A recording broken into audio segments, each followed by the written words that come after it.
Well, now I want to turn to Steve Sherrill for his What Do You Want to Talk About?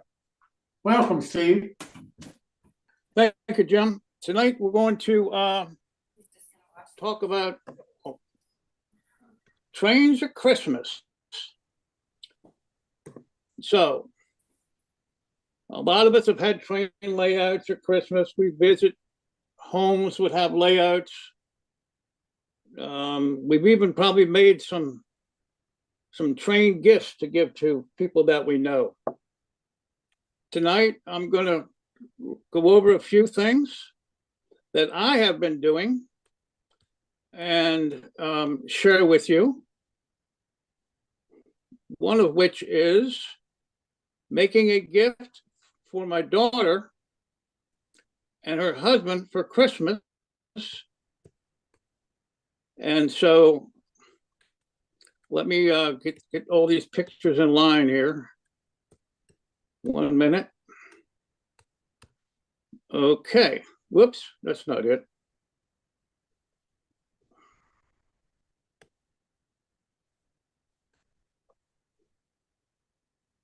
Let me start again here with these.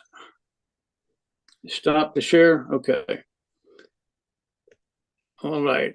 We're going to start one more time. Okay, now.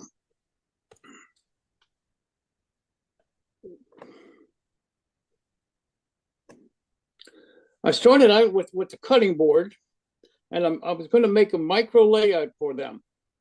And so this is a 19-inch cutting board, and you can see that it's made so it can hang on the wall. Now, it's got Kato track on it, 7-inch radius. So it's a 19-inch cutting board. I've taken 14 inches away, so I've got 2 inches on each side, other than the neck down here. Now, I used a cutting board for this special instance because they live in a downtown historic Harpers Ferry, right in the visitors area, and they don't have much room for layouts or a layout. And this way, when they finish at Christmas, they can hang it up. And my daughter likes to change things for the season, so she'll go and put something springtime in there once the Christmas decoration is finished.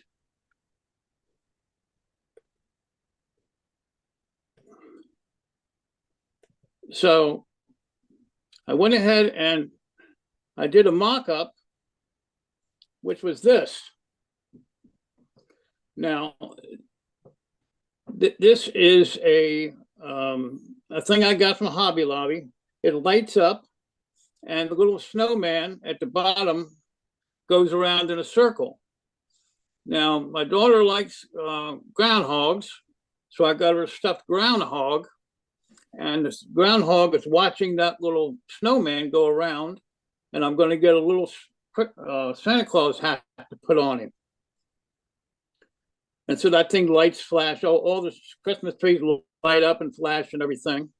And so they're going to like that. And the train will be running around. I actually have a streetcar, and I'm working on that. So I'll be able to show you the results of that next time. So I need to, so one of the other things that is going on right now are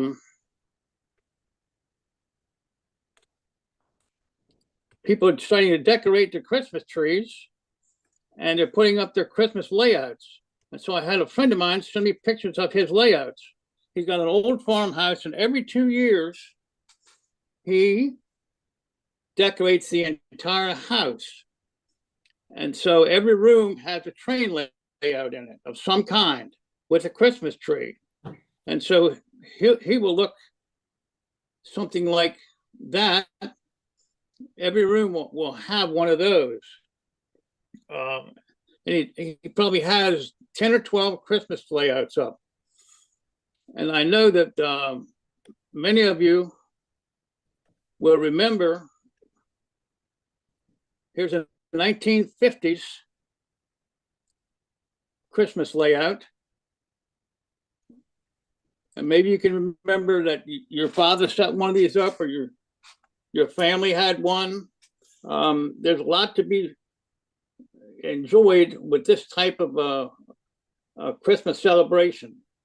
You can see old tin plate railroad. This is probably in the 50s for sure. And so one of the other things that's going on now are train displays. And many areas have some kind of a train display that you can go visit. And Greg has some. And Greg, if you want to show what you have.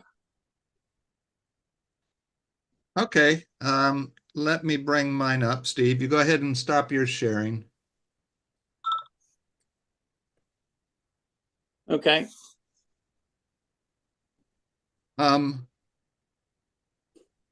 Now what we have here in the Washington, D.C. area, and I assume everybody can see my slide. I hope everybody can see it.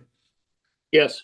The Washington, Virginia, Maryland Garden Railway Society is a large organization of garden modelers. And every year for the last 10 years, they've set up a holiday display in the Brookside Gardens Holiday Train Display. And this takes place in Brookside Gardens Conservatory that's at Wheaton Regional Park in Wheaton, Maryland. And it's well known in the Washington area. So I first have a couple pictures of them setting this up. They have about 30 to 40 workers that work on this for about 2 weeks, starting in mid-November. And each year it's a different track plan and a different layout. But they take one end of the conservatory and devote it to the Holiday Railroad. And each day they do a little more work to it. They get a little more track down. They get a little more of the scenery built.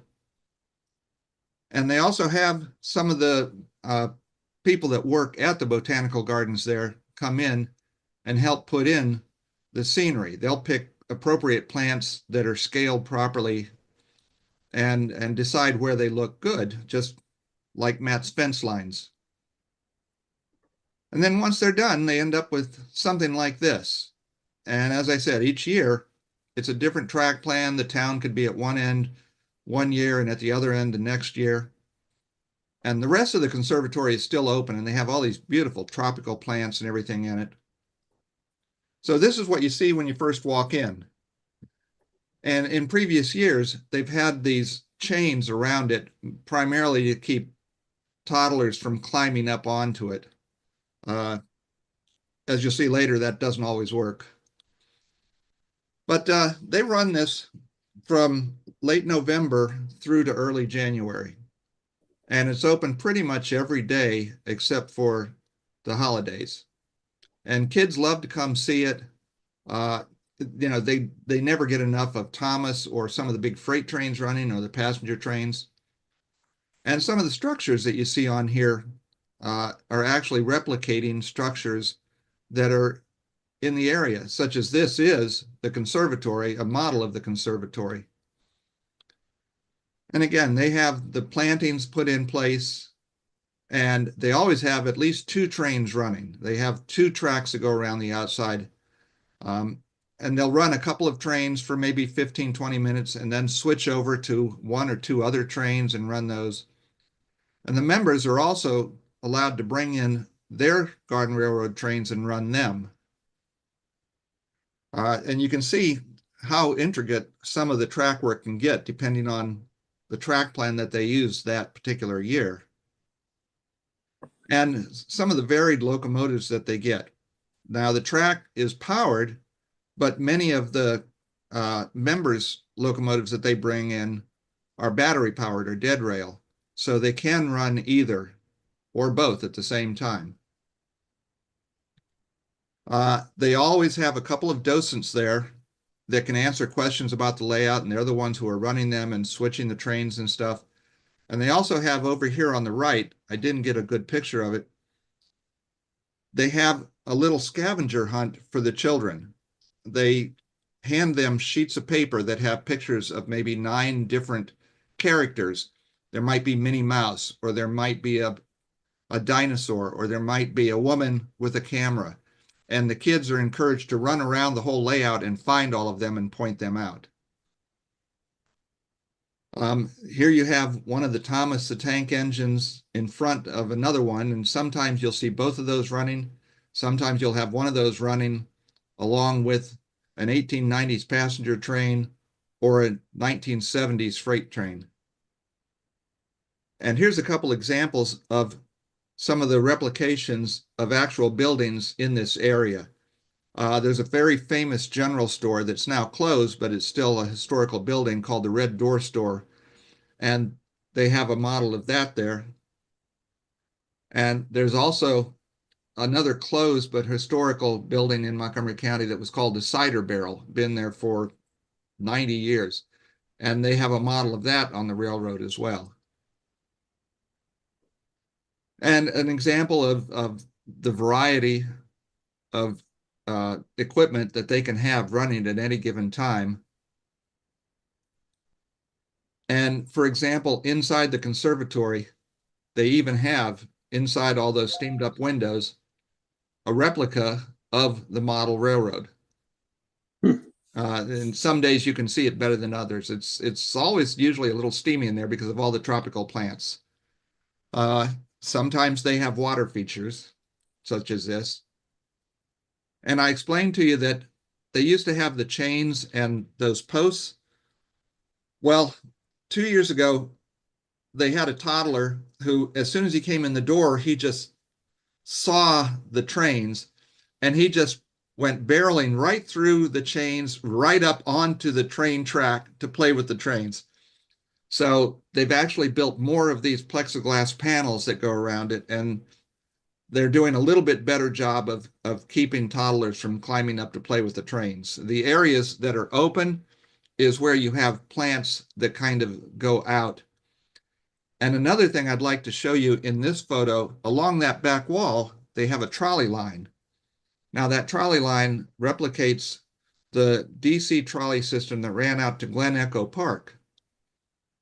And here are a couple pictures of buildings that are along the trolley line, and they all replicate actual buildings that were at Glen Echo. And then of course down here you have the car barn. And again, each year it'll be a slightly different arrangement of it, but the trolleys just keep running back and forth from Glen Echo back to the car barn, which is down in Georgetown in DC. And this is what it looks like this year. And if anybody's in the area, they'll be open until January 3rd, I believe it is. And once again, here you can see the holiday trains inside the conservatory there. And so that's what I have, Steve. Thank you, Greg. Mm-hmm. One of the towns that is nearby where I live, every merchant had a train display at Christmas. That was Martinsburg, West Virginia. At one time, it was a big railroad town, and all the merchants have a train display. When I was into G-Scale, we used to put one up in the bank in town, and I have an article that shows the train display. And I was holding my son when he was 2 years old. He's now 32. So, that was a long time ago. But that was in the local papers. Many times in the previous years, the big department stores had train displays in the windows. I'm not near any big department stores anymore. So I don't know if that still goes on. If anybody can help me out here and let me know, I'd appreciate it. I know we all have a lot of memories when we were young, the layouts that we had. I got my first one in 1947, and I've had a train ever since, of some scale or another. So that was, 77 years ago. So Um, I've enjoyed them all this time. Anybody else want to share any of their memories at Christmas time with trains? Dropping tinsel on the way out, and watching the sparks. Yeah, Steve. Yes. We lived northern Arkansas area from 2004 to about 2009, or maybe a little earlier than that. But anyway, we were in St. Louis, and the department stores in St. Louis, even that time, was doing a full window display of trains and stuff, just like they saw in the 50s and 60s when I was growing up. Well, we used to go to Washington, D.C. to Heck Company, Woodward Lothrop's, and you'd go down there and there'd be people 4 and 5 deep looking at the train displays. It was a real great thing. It was an annual trip. We'd go downtown. Same thing in Silver Spring when I was growing up there. I don't know if they don't have that anymore. I'm sure. I think all the big stores are left, haven't they, Greg? Greg, you still there? They've all moved out to the suburbs. Everything's gone now. Yeah. But Hey, Steve. Yeah. Tom Farrell here. Yeah, Tommy. I have the original this is 60 years old. It's the only remaining car I have from my first train set. Used to go around at Christmas. And we say I gave my original train set to my uncle. He had 4 little boys, and I never saw it again. I don't know what happened to it. Somewhere I have the caboose, but I don't know where it is. But this is the one I have on display anyway. 60 years old next year actually. So you're doing a little better modeling now, Tom. Yeah, I grew up in Cleveland area, and it was a big thrill to go down to downtown Cleveland and see the Macy's display and all the displays in the store windows when I was a little kid in the 50s. Well, I don't know. When you're in an area where the seasons don't change, how you handle Christmas season, because that's typically a winter time. Maybe somebody in California can answer that question, but or Florida. It's hard to deal with Christmas when it's 75 or 80 degrees out there. Well, no, Christmas, it gets down into the 60s, maybe into the 50s. So it is a change. Yeah. I can send you some snow if you want. Yeah, you get down to 20s, it'll be in the 20s here tomorrow. I spent most of my adult life in Southern California, and trust me, it gets cold. Steve, does anyone here remember Hudson's in Detroit, Michigan had the huge displays up on the top floor of the toy department, had all the Lionel trains running around and everything else? That was amazing. I remember seeing a video about it just a couple of years ago. It was filmed from back in the 50s or 60s. Yes, it was amazing. The amazing thing is that the day after Christmas, the next day, the day after Christmas, they would have the Christmas layouts up. Yeah. They'd work all night and have everything going. Yeah. They changed, hats off to them. And they had really nice layouts too. But Hudson's is gone now, so. Yeah, well, a lot of it. I might remember the 11th floor of Gimbel's in Pittsburgh. yeah, I do. Wow. How about Phipps Conservatory, Pittsburgher? How about that big layout, which is now in the Science Center? Yeah.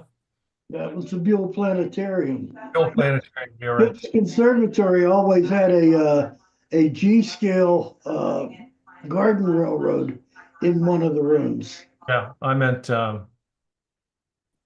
Buell Planetarium, but that's still up in the Science Center now. A huge Lionel O-scale layout combination. Yeah. Wow. Wow. Well, one thing about trains, you can't shoot your eye out with the trains. Depends on what level you were at. Christmas story lives. Also depends on how close you get to the damn trains. Of course, Lionel did have that one that shot rockets, remember? Yeah. Yeah. Yeah. And they still have that. They put that out again. Yeah, I used to fire mine off in the basement and hit the ceiling. My mother always said, "What the heck are you doing down there?" Well, this has been fantastic, but I think we need to go to the next segment because Phil and Tom and Jeff have a layout tour from the Narrow Gauge Convention in Pittsburgh. So Steve, thanks so much for doing this tonight. It's been fascinating and interesting and brings back a lot of memories. Thank you. Amen. Good evening. So Phil, we'll turn it over to you and Jeff and Tom for your video. Well, we would, except for that my video editor decided to blow the video up and it is not playing right. So we have something different. We're going to do something different tonight. We will have a narrow gauge layout tour next week. So last weekend, not this past weekend, but a week ago, has anybody heard of the Yosemite Short Line? Yes. Yes. So the YSL was actually built by a bunch of very famous California modelers for the narrow gauge convention in 2004. And it was intended to be a short-term layout. Over the years, it was taken over by some other folks. Some of the original modelers kind of moved on. Some of them passed away, quite frankly. But a week and a half ago, it was set up kind of for the last time. What's happening is some of the modules or sections are being repurposed as modules for the California Central Coast. So I've got a video about that, and I'll just go ahead and play that this week, and we'll go to a layout video next week. So here we go.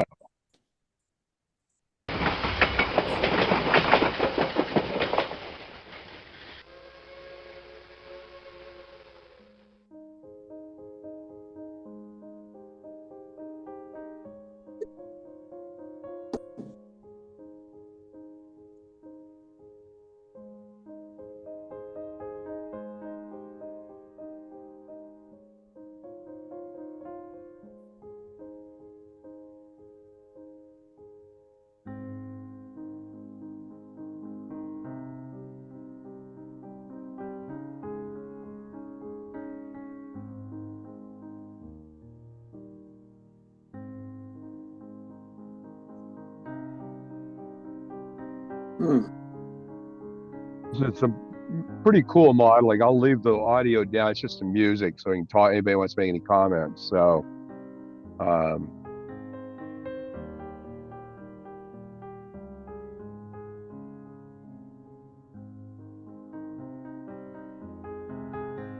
What's the size of this layout, Phil? it's ON30. No, but I mean, how big? Big an area? You'll see some pictures of it in a minute. It's about 22, 23 by 12, and it's basically open in the middle, but it's got, as you can see, it's got backdrops all the way through. Mm-hmm. So you kind of walk around the outside. And of course, part of the problem was it was constructed not to last, so things have had to be rebuilt through the years.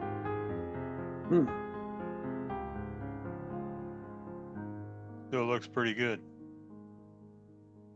Yeah, some pretty amazing modeling. You'll see some other pieces here in a moment that are pretty cool.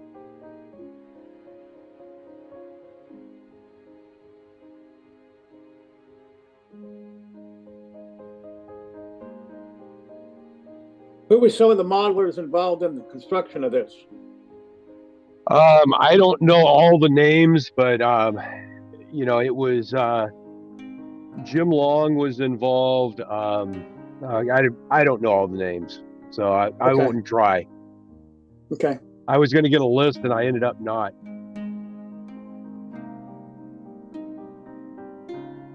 But it was best in show at the 2004 convention, and I think again in 2018 or 19 when the narrow gauge convention was out here on the West Coast.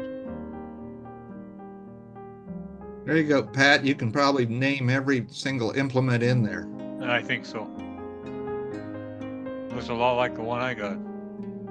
Yeah, very well done. You know, the cool thing, of course, is this gets set up where the public can actually see it. Yeah.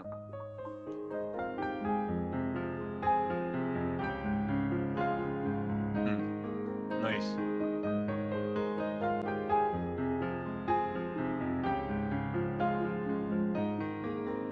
I gather you took the video, eh, Bill? Yeah.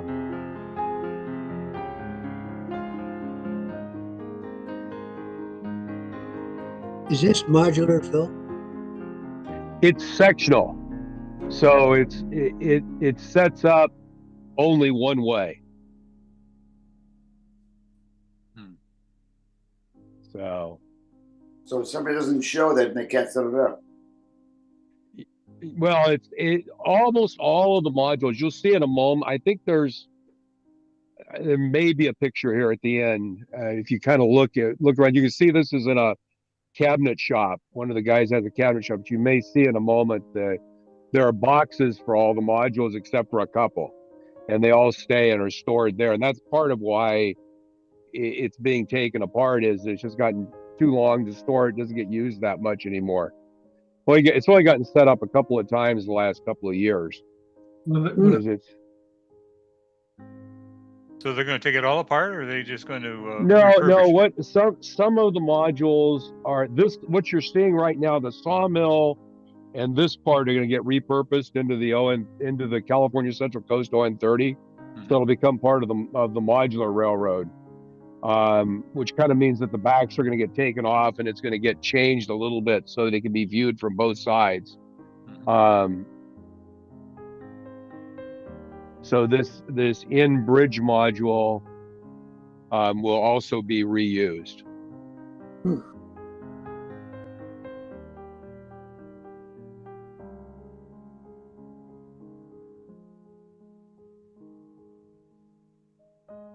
Oh, Yeah, I've seen this layout many times. It's a fabulous layout. You never get tired of it. No. What's There's going a lot to of detail in What's there. going to happen to the rest of it, Phil?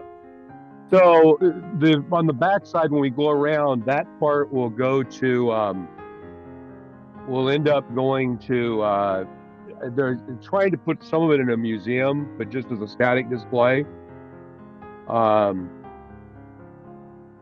got a little bit of skirting there. And then the ones you've seen so far, most of those will end up being converted. And the bridge here at the end is going to be converted. And then the ones that we'll see on the other side here, the stamp mill, etc., they're hopefully going to end up in a museum up in Vallejo. So you can kind of see the size of it here and the length of it on this side.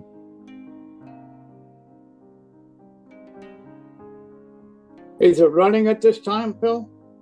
Yeah, you'll see actually in a little while. You see the boxes there in the background. That's where all the modules go. Wow. They all go in boxes and get stored.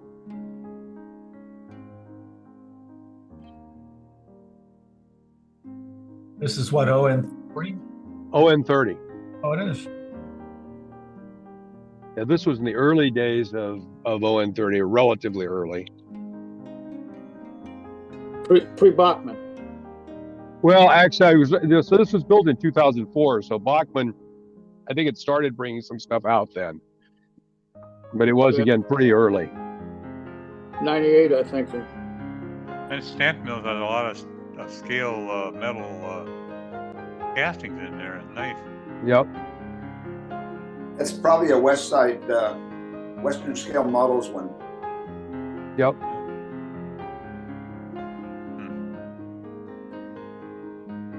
Wow. I'll enjoy it. We won't be seeing it all again. Yeah.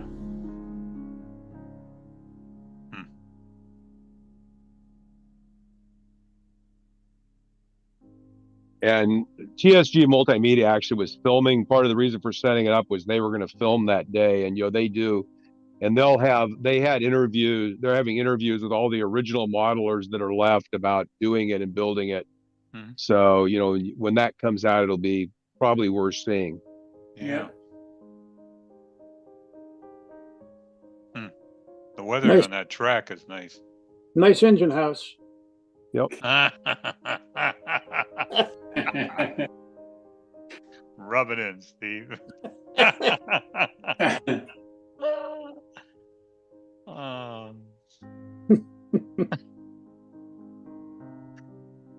And just get no respect. The locomotives look like they're Bachmann Shays. Yeah. Yeah, and remember that most of the folks that operate this now are not the original builders. I mean, because like I said, a lot of the original builders have passed on. Dave Connery was one of the original folks, and he hasn't been actively involved for probably 10 years in the layout. Amazing.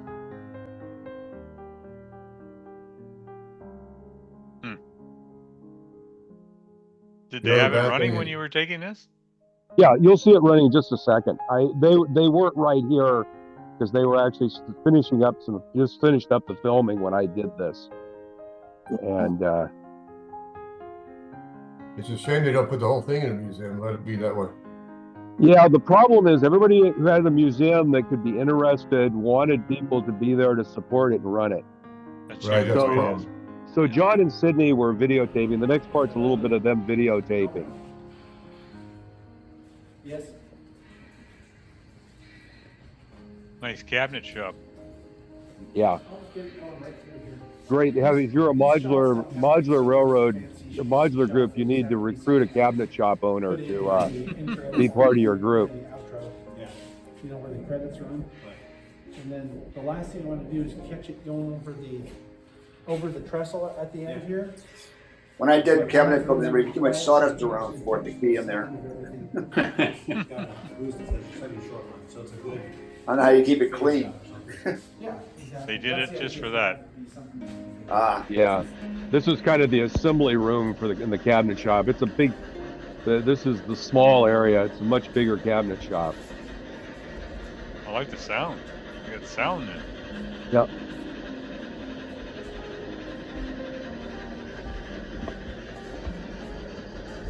Was that later installed, the sound, or was it just No, it's on. They're DCC. It's all DCC. So it's DCC sound in the locomotive.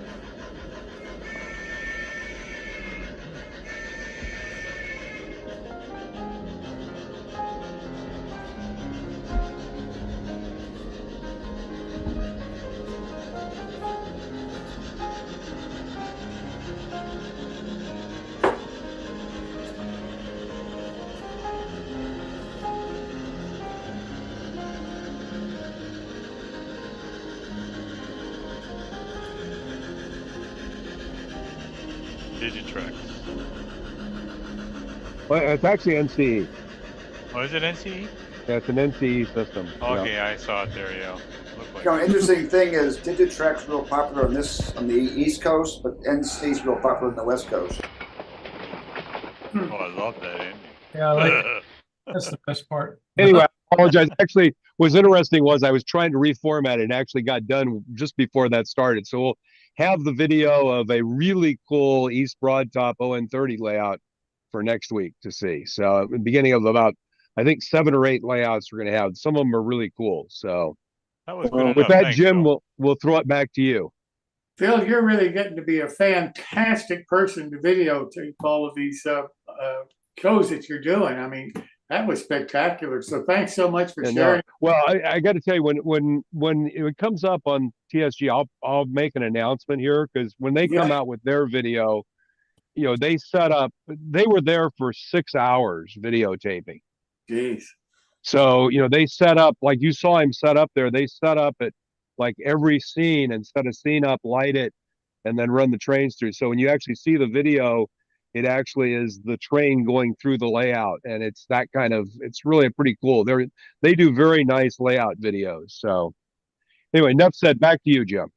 Well, thanks so much for doing it and sharing it with us tonight. That was really interesting.